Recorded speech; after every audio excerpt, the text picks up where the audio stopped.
Alô você, nós estamos começando aqui mais um episódio do Arivalcast. Eu sou Arival Dias Casemiro, pastor aqui da Igreja Presbiteriana de Pinheiros, agora completando 30 anos aqui à frente dessa igreja. Hoje nós temos um convidado super especial, que já esteve aqui conosco alguns meses atrás, né? E hoje nós estamos recebendo ele aqui de novo, é o nosso querido Lucas Pavanato. Isso aí, pastor. Uma honra estar aqui novamente com o senhor, um amigo, né, que eu considero, e vindo aqui agradecer também, né, a oportunidade que o senhor me deu lá atrás de participar, e agora eleito poder voltar aqui. Pois é, antes da gente entrar nos finalmente aqui, no bate-papo, eu queria só falar de 2 patrocinadores que nós temos. O primeiro deles é Riveste Revestimentos Ecológicos. O pessoal trabalha com essas placas de revestimento ecologicamente sustentável. Você pode substituir azulejo, essa quebradeira da sua casa e da reforma usando esse material. São pastilhas, né, e placas de revestimento. Por favor, dá uma entradinha no site deles aí, www.riveste.com.br, e assista o vídeo a seguir.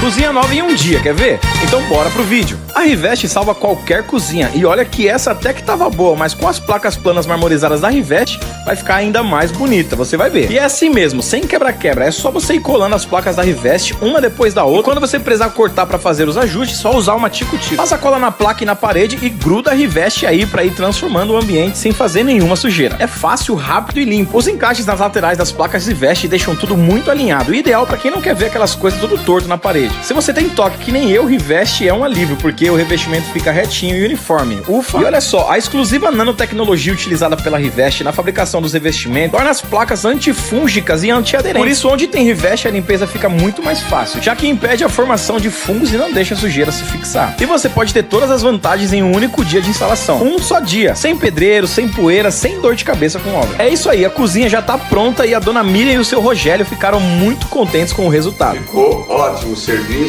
Gostamos muito. Para mais informações, entra aqui no site da Riveste ou então chama no WhatsApp pra gente passar um orçamento para você. O outro patrocinador que está estreando aqui conosco é a Trivia Studio. Trivia Studio é uma agência que une brand, marketing, grow, para construir marcas com identidade que comuniquem de forma estratégica para gerar resultados e escalar com inteligência. É uma empresa, né, que trabalha com inteligência digital. Então, se você está querendo aí melhorar a marca da sua empresa, se você quer dar uma renovada, se você quer entrar nesse mundo digital, você precisa da ajuda dessa empresa. O nosso querido Lucas Pavanato, casado há 7 meses com Marina e pai de uma menininha que já está no forno. Isso aí, né? Tá quase saindo. Tá quase saindo. O Lucas, ele foi o vereador mais votado do Brasil e o 3º mais votado da história. Meu querido, seja bem-vindo. Como foi que você começou esse negócio de política? O que lhe motivou a isso? Minha ideia de ir para a política, ela surge no contexto do impeachment. Sim. Então, você tem ali uma grande ebulição social de pessoas revoltadas com a situação do país. Sim. A situação econômica não era boa. E além da situação econômica, também tinham questões morais ali envolvendo escândalos de corrupção. Sim. E naquela ebulição daquelas confusões das manifestações, eu resolvi botar a mão na massa, comecei a organizar manifestações. Depois de um tempo atuando na política lá de São José dos Campos, na época, fui chamado para trabalhar em São Paulo. Eu vivia de favor em um sótão, ganhava lá meus R$1.000 por mês para organizar manifestações ao redor do país. Meu pai, quando eu resolvi vir para São Paulo e morar aqui ganhando apenas um salário muito pequeno e largar a faculdade, eles acharam um absurdo, né? Uma loucura. Sei. De um jovem, mas graças a Deus, entre erros e acertos, ele me conduziu e me colocou onde eu estou hoje. Você sempre teve vontade de ser político ou isso nasceu naturalmente? Cara, assim, o primeiro sonho de todo jovem evangélico pentecostal, acho que é ser pregador, né? Então, você assistir os vídeos mais antigos daqueles pregadores, avivalistas, etc. E sempre tive muito essa vontade. E com o tempo, essa vocação para falar em público foi se envolvendo também com outros interesses, que era o interesse da política. Eu acho que na minha infância algo que me marcou bastante também foi também ter participado na rua de campanha de vereadores lá em Sorocaba com a minha mãe. Isso deve ter ficado ali no meu subconsciente. Mas se eu fosse explicar muito bem por que eu fui pra política, eu não saberia, não. Quando você viu, você já estava dentro, né? Às vezes é loucura mesmo só. Você, desde que iniciou as suas campanhas, esse envolvimento social, político, etc., você sempre esteve ligado aos princípios cristãos. Explica isso aí pra gente. Parece que eu vejo você inclusive gravou muitos vídeos confrontando, questionando, né, ideologia de gênero, comunismo, socialismo, né? Explica para mim aí um pouquinho, o pessoal quer saber. Não, existe hoje no mundo moderno uma forma de enxergar a realidade que é uma forma profundamente relativista. Certo. Que é você não crer que existe um significado no mundo, que não existe uma realidade objetiva nas coisas. E isso você às vezes percebe tanto no ideólogo quanto no cidadão comum. Certo. Quando você vai conversar com alguém sobre religião, por exemplo, e a pessoa fala, não existe uma verdade, existe a sua verdade e a minha verdade. Essa pessoa, ela está sendo relativista. E isso permeia também a política, né? E permeia o esvaziamento do sentido religioso da nossa sociedade. O que é o relativismo? O relativismo é você distorcer a verdade para se encaixar na sua compreensão de mundo. E o relativismo, ele é logicamente impossível, porque se eu tô afirmando que 1 mais 1 é 2, você tá me afirmando que 1 mais 1 é 3, alguém tem que estar certo e alguém tem que estar errado. Isso também se dá na esfera política e na esfera religiosa. Junto com esse relativismo, surgiu no mundo, depois ali do século XX, teve um grande esvaziamento religioso no Ocidente, e surgiu no mundo, para suprir esse esvaziamento religioso, ideologias, que nada mais são do que substitutos religiosos para a fé. Mas são substitutos seculares, substitutos políticos. Então você vê o marxismo, por exemplo. O marxismo, ele vai pintar para você que existe um mal no mundo, que é o grande empresário que está ali dominando os meios de produção. Certo. O mal não é o pecado, o mal são os grandes empresários. Certo. E daí ele vai pintar para você uma forma de escatológica de redenção desse mundo, que é a revolução. E vai falar pra você, e depois disso o mundo vai ser perfeito. E ele vai desenhar como que o mundo vai ser perfeito. Isso nada mais é do que uma religião. Sim. Só que ele tirou o aspecto transcendente da religião que o cristianismo traz, que o mundo vai ser restaurado por Jesus quando ele voltar. E ele transmitiu para uma religião política, uma religião secular. Então eu acho que o papel do cristão, politicamente, é o que eu tento fazer, é enfrentar as ideologias modernas, entendendo que essas ideologias modernas nada mais são do que outras religiões que estão concorrendo pelos corações dos homens. Então, se um homem ele coloca a expectativa de redenção dele tanto numa ideologia quanto em uma figura política, ele está abandonando a fé, ele está abandonando o cristianismo. E eu tento, enquanto cristão, obviamente, cada vez mais, com a graça de Deus, tenho me aprofundado no relacionamento com ele e tento cada vez mais tentar transmitir isso politicamente. E isso vem através dos frutos, né? Os frutos, ele não serve para você mesmo comer. Ele serve para alimentar outras pessoas. Eu acho que dentro da política é um ótimo lugar para você poder transmitir esses frutos. Tá.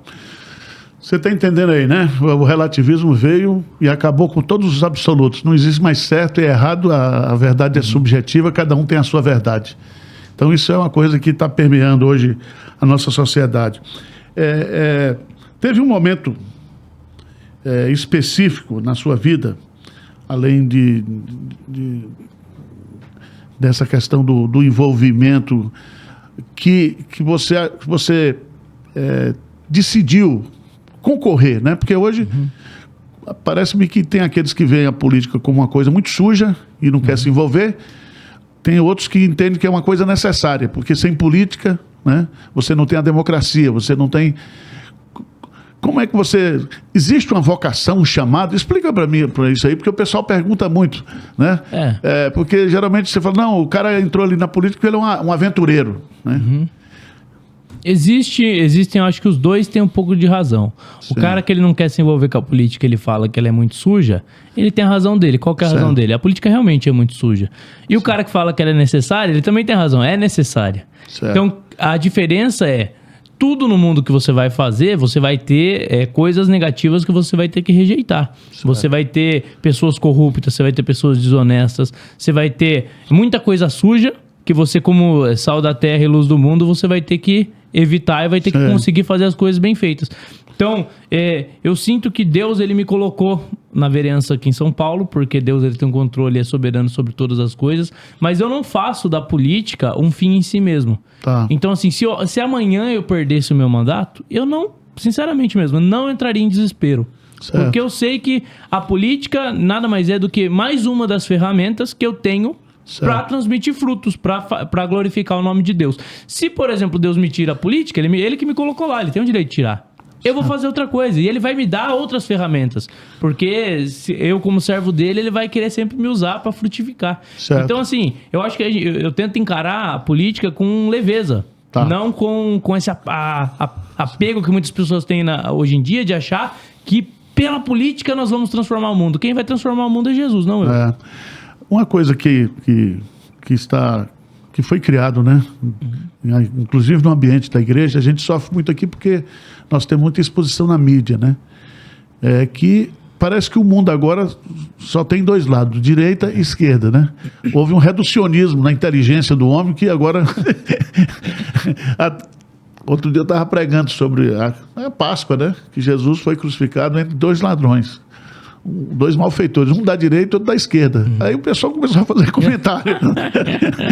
Eu falei, então tá difícil, né? Tá difícil você trabalhar assim. Uma coisa, você se surpreendeu com a quantidade de votos que você tem? Surpreendi. Eu achava que eu ia ter uma votação expressiva, porque eu percebia na rua, assim, o engajamento das pessoas. Também porque a gente fez um trabalho muito forte. A campanha de rede social nossa foi a campanha mais forte da história de um vereador nas redes sociais.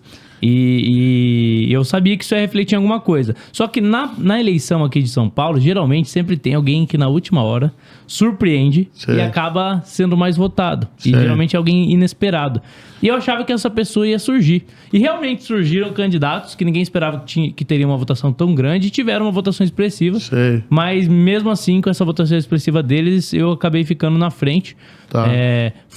Eu só perco em termos de votação na história, eu só perco pro Eduardo Suplicy, que tinha saído do Senado. E pro José Eduardo Cardoso, que foi até advogado da Dilma, etc. Certo. Esses dois tiveram uma votação maior que a minha. Hoje ele tá debatendo com o Coppola lá na... É isso mesmo, ele mesmo. É isso mesmo. E ele também teve um período lá que ele deu voz de prisão pra um cara numa CPI, então ele ficou bem famoso na época, né? E assim, da direita, eu sou vereador, eu acho que teve a melhor votação até então. E qual é o perfil? Você fez algum estudo? O perfil desse seu eleitor e dentro desse feedback aí, quais são as expectativas que eles têm a seu respeito? O que você acha?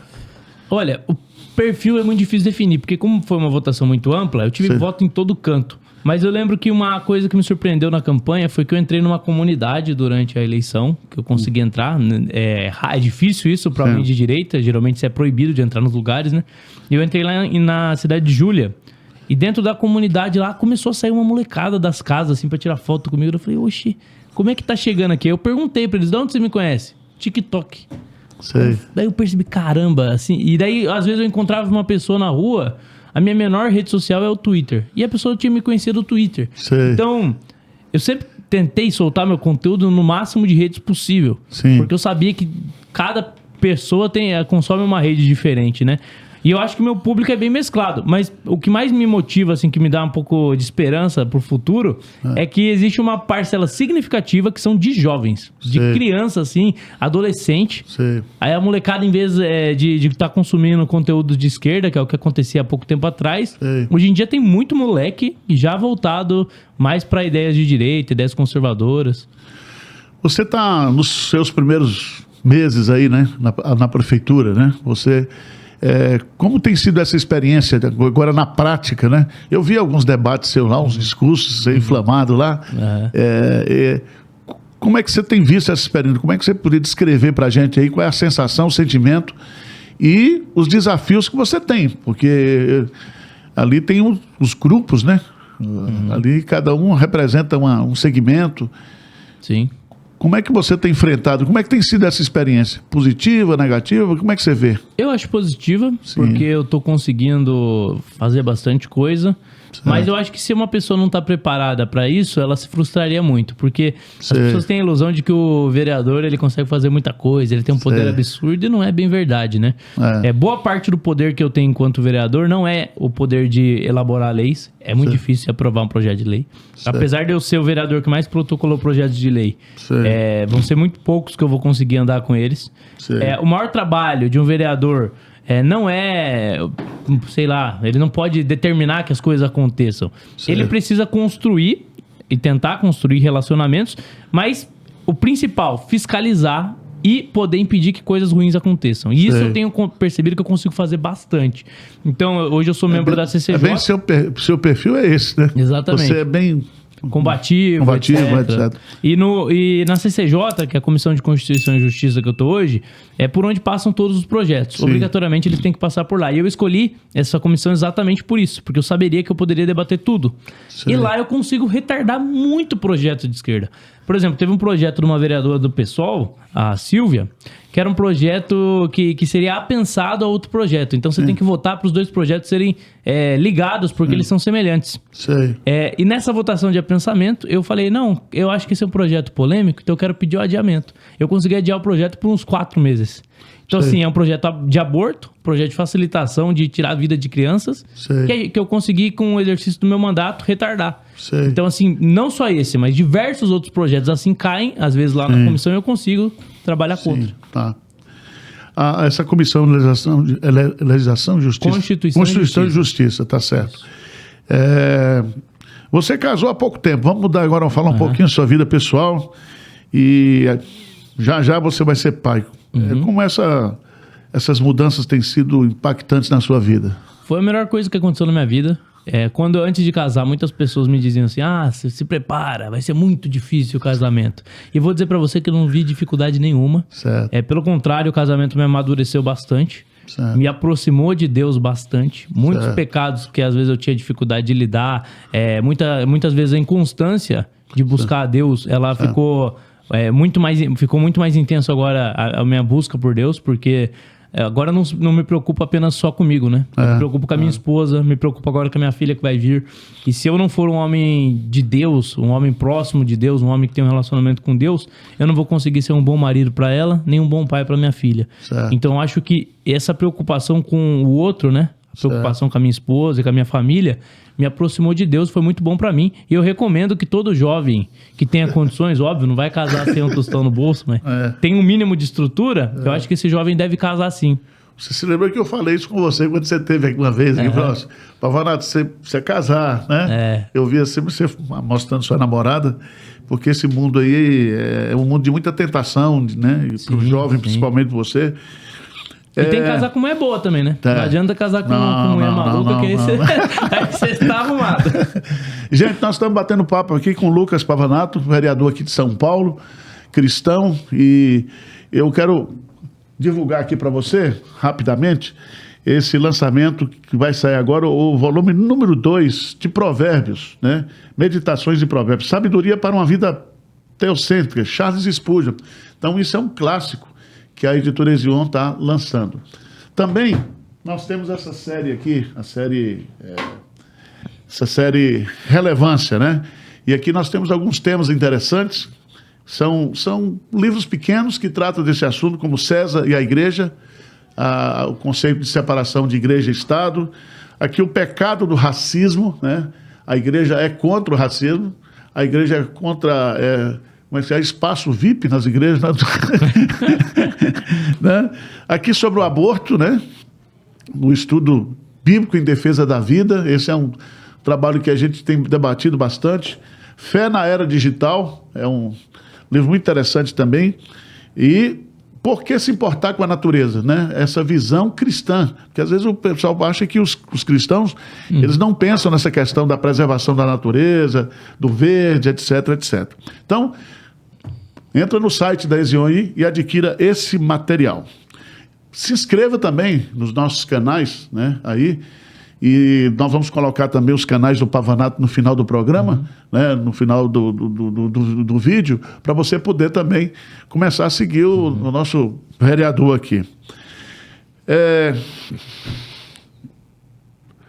Teve alguma situação, né, aí, nesses momentos de debates de confrontação que você tem como vereador, principalmente com essas ideologias, que você viu um direcionamento de Deus, que você experimentou, né, do ponto de vista assim ou de livramento, ou de direcionamento? Tem algum episódio assim que você poderia compartilhar? Rapaz, eu acho que todo dia que eu tô lá na Câmara, Sim. Eu tenho que contar com o livramento de Deus. Sei. Porque, primeiro, as tentações, elas sempre estão presentes. Sim. Os ataques, eles sempre estão presentes. E em vários momentos, às vezes as pessoas não percebem isso porque elas estão de longe. Acham que você ser conhecido, ser notório na política, tem só aspectos positivos. E não é bem assim. Sim. Então, emocionalmente, às vezes, é pesado, cara. Quando você tem um grande confronto, você tem você sofre muito ataque.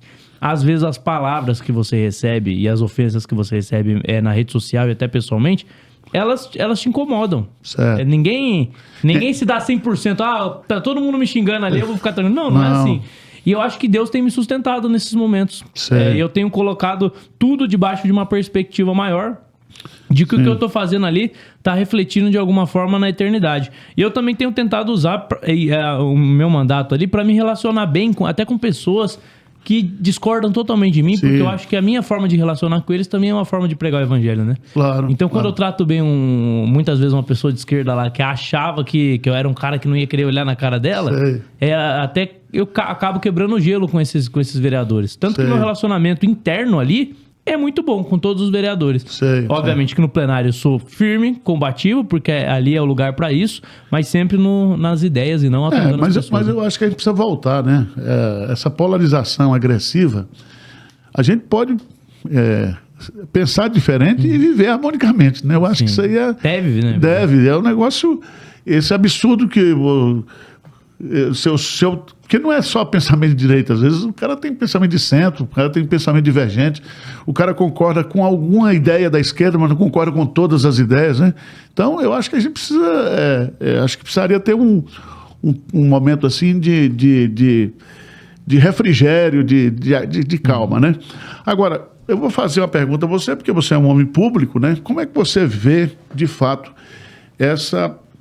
esse envolvimento do judiciário na política? Eu acho que o judiciário está acabando com a política, né? Porque hoje em dia você toma decisões enquanto parlamentar, você aprova seu projeto de lei, o prefeito toma decisões enquanto prefeito vai lá e executa a sua lei, vem uma decisão de um juiz, uma judicialização do processo, o juiz vai lá e decide aquilo que ele não tem competência. Então o que eu vejo é que muitas pessoas que ocupam cargos no judiciário queriam ser, na verdade, governantes, queriam ser legisladores, queriam ser prefeitos, governadores. E essas pessoas, elas têm usado do cargo que não lhe compete para fazer isso. Quem quer legislar tem que ter voto. Ministro do Supremo Tribunal Federal tem que julgar questões constitucionais. Não ficar criando lei, que é o que aconteceu várias vezes, quando, por exemplo, você teve equiparação do casamento homossexual ao casamento. Isso aí foi feito por via do judicial. Tá errado. Não tô nem entrando no mérito da questão. Agora tá errado o jeito que foi, a forma com que foi feito. Quando você equipara, por exemplo, homofobia a racismo, não tem nada a ver uma coisa com a outra. Um tema é um tema, outro tema é outro tema. Tinha que ser legislado? Beleza, você pode legislar. Agora tinha que ter passado pela Câmara, passado pelo presidente para ser sancionado. E não foi o que aconteceu. Uma canetada decidiu. E as pessoas acham, a militância que torce, ela comemora quando acontecem essas decisões, essas arbitrariedades. Só que um dia essa arbitrariedade que está sendo usada... Vai acontecer com ele. Exatamente, pode ser usada contra eles também. Então a gente tem que saber delimitar a forma de como acontece a democracia, porque na democracia a forma importa. Não é só o conteúdo, é a forma também. E se a forma ela ficar enviesada, daqui a um tempo o conteúdo também vai ficar totalmente distorcido, que é o que está acontecendo. Hoje no Brasil você tem pessoas inocentes presas, sem devido processo legal. Teve gente que morreu na cadeia, como Clérisson, por exemplo, que já tinha tido decisão do MP, da Procuradoria, falando, solta ele, porque ele tá com problemas de saúde e não existe nenhuma prova de que ele tenha cometido qualquer crime. O Supremo sentou em cima da liberação dele e ele morreu na cadeia. E daí você não vê militante de direitos humanos, você não vê pseudo-defensor dos necessitados defendendo esse homem humilde que morreu na cadeia, dando assistência para a família que sofreu a perda de um pai inocente. Então, eu acho que a situação ela escalou a tal ponto que hoje é uma questão de direitos humanos, de humanidade e de lutar realmente para salvar o nosso país de perder qualquer possibilidade de democracia, que é o que está acontecendo. Hoje no Brasil nós não vivemos uma democracia plena. Então você acha que essa questão da liberdade de expressão e da liberdade de imprensa, de comunicação, está sendo abalada. Está abalada. Eu, por exemplo, eu posso criticar, ofender até mesmo o Lula. Eu posso criticar, posso ofender um ministro, eu posso criticar, posso ofender um deputado. Agora, se eu fizer a mesma coisa com o ministro do Supremo Tribunal Federal, dependendo do ministro, Sim. eu posso acabar na cadeia. Ou seja, eu não sou livre para dizer o que eu penso. Certo. Eu não sou livre. Você tem, por exemplo, figuras aí das redes sociais que estão fora do país por expressar dúvidas. O Monark, por exemplo, ele teve o canal dele lá, tudo retirado do ar, porque ele expressou uma dúvida em relação ao sistema eleitoral. Ele não afirmou, ele expressou uma dúvida. E ele foi perseguido e está fora do país. Certo. Aí vai me dizer que isso é democracia? Não é democracia. A gente não está numa democracia plena, nem de longe, assim. Precisa corrigir muitas coisas. Significa também que eu vou desistir? Não. Se eu desistir, aí fica mais fácil para eles, né? Então... Você que está agora sendo vereador de uma cidade complexa, né, abençoada por Deus, como São Paulo, mas com problemas complexos, né? Quais são, hoje, na sua visão como vereador, os 3 principais problemas da cidade de São Paulo que a prefeitura precisa enfrentar? Cara, eu acho que transporte é uma questão ainda muito difícil. Sim. E é um problema que ele envolve diversas camadas. E eu acho que o principal desse problema é a distribuição do paulistano dentro da cidade de São Paulo. O que acontece? Você tem um centro expandido ali da cidade de São Paulo. Sim. E tem as regiões mais nobres, que são regiões que têm uma infraestrutura muito boa. As coisas funcionam muito bem. Se você mora na Vila Mariana, você vai viver bem, vai ter acesso a tudo, vai conseguir rapidamente chegar até o centro. E você tem os bolsões periféricos que não têm infraestrutura nenhuma. Chega a eleição, o que o político ele vai prometer geralmente, né? O candidato a prefeito? Nós vamos criar incentivos para levar infraestrutura, emprego para a periferia. Só que eu já conversei com alguns especialistas, etc. O custo para você levar infraestrutura para a periferia é altíssimo, é impossível da prefeitura executar. Qual seria a solução? A solução seria você aumentar o potencial construtivo nas regiões mais nobres, para que você reduzisse o custo da moradia e trouxesse as pessoas que moram na periferia para onde já tem infraestrutura. Sim. Outros países desenvolvidos, grandes capitais, eles têm uma taxa de ocupação desses espaços do centro expandido muito maior do que São Paulo. Sim. São Paulo não ocupa direito esses espaços, só que daí você esbarra em 2 problemas. Você vai esbarrar no esquerdista, que tem um discurso de que ele quer gastar dinheiro, ele nunca quer uma solução que seja mais prática, ele quer sempre a pior solução. E daí você vai ter também o interesse de quem mora nessas regiões mais nobres, que não quer essas pessoas mais humildes morando perto deles, entendeu? Então você tem essa tensão em São Paulo. Se eu fosse elencar, eu acho que é o principal problema. Porque, por exemplo, alagamento. Onde você tem problema com alagamento? É na periferia, é onde falta infraestrutura. Então você resolveria muitos problemas resolvendo apenas esse. E daí outro problema que está bem recorrente, que a prefeitura tem tentado resolver junto do governo do estado, tem até melhorado, é a questão da dependência química e dos moradores de rua. E essas 2 questões estão interligadas, né? Você tem um conflito ali. Ao mesmo tempo que você tem que dar assistência para essas pessoas que estão em necessidade, elas precisam de ajuda, você também não pode tirar o direito do cidadão comum e trabalhador de sair de casa, tirar o direito dele de ter um comércio, que é o que tem acontecido. Para você ajudar uma pessoa, você não pode acabar com o direito de outra. Então, é uma questão difícil de se equilibrar. E, nesse caso, eu acho que a igreja tem um papel muito importante também, né? Porque se você comparar uma clínica de recuperação secular com uma clínica de recuperação religiosa, o índice de recuperação de uma clínica religiosa é 10 vezes maior, principalmente as clínicas cristãs, né? Então, eu acho que a igreja tem um papel a desempenhar, fazendo justiça social para essas pessoas. Então tá bom. Tá gostando aí? O rapaz aqui tá cada dia melhor, né? Tá bem afiado.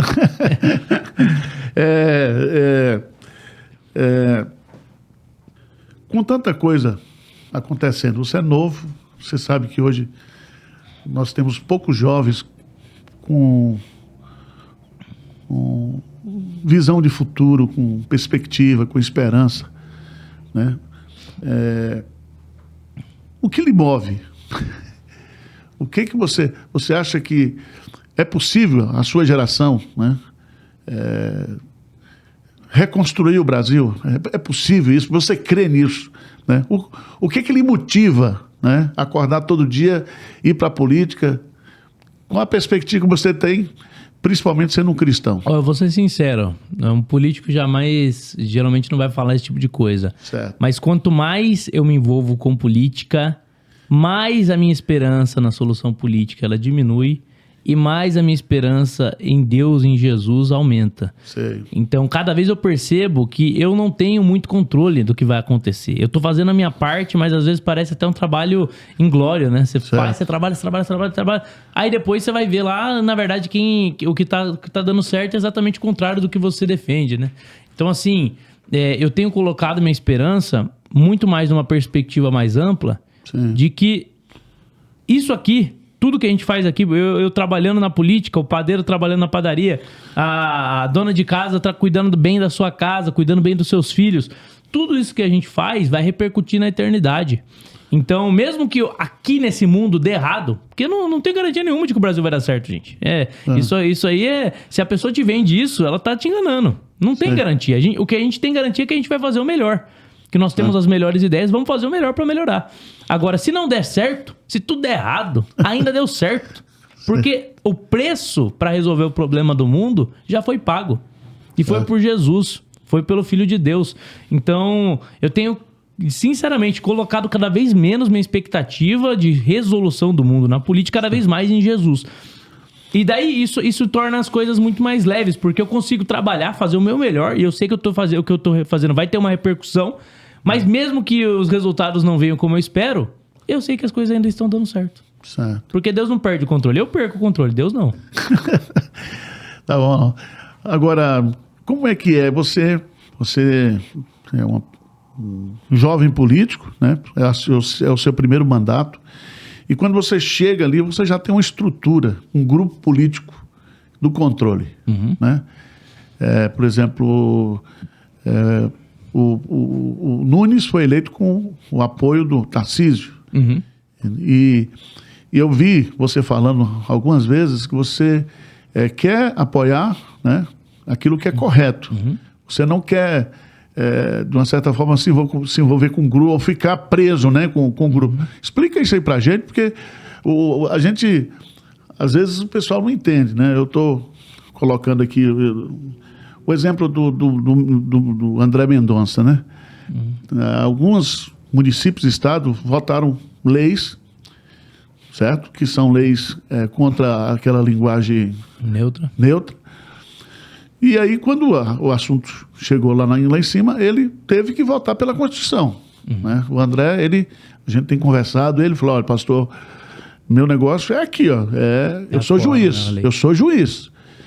Então, quando ele anulou voltou pela anulação, né? Deu o relatório, o pessoal caiu de pau, dizendo, não, ele é a favor, né? E aí parece-me que o pessoal quer que ele seja igual, né, aos outros. E ele está nisso para fazer a diferença. Exatamente. Você lá, né? Eu estou falando isso, quer dizer, como é que você pretende manter essa sua independência? Porque você foi, a minha visão, né? Você foi eleito justamente como esperança do novo, de mudar, de romper com essa coisa viciada que existe aí. Cara, primeiro, eu acho que assim, o juiz, o ministro do Supremo, ele tem que julgar a forma e a Constituição. Então, muitas vezes, o juiz correto, ele vai tomar decisões que não me agradam. E assim, a gente tem que saber lidar com essas decisões. Agora, em relação à minha vereança, já teve momentos em que eu tive tensões com o prefeito, exatamente por discordar da postura dele e tentar manter minha coerência, e teve momentos que eu fiquei do lado dele. Por exemplo, vou dar alguns exemplos. Teve um reajuste pela inflação dos professores e dos servidores públicos em geral, né? Mas os de baixo escalão. Eu votei a favor do reajuste, porque eu achava justo, eu achava certo você dar o reajuste inflacionário.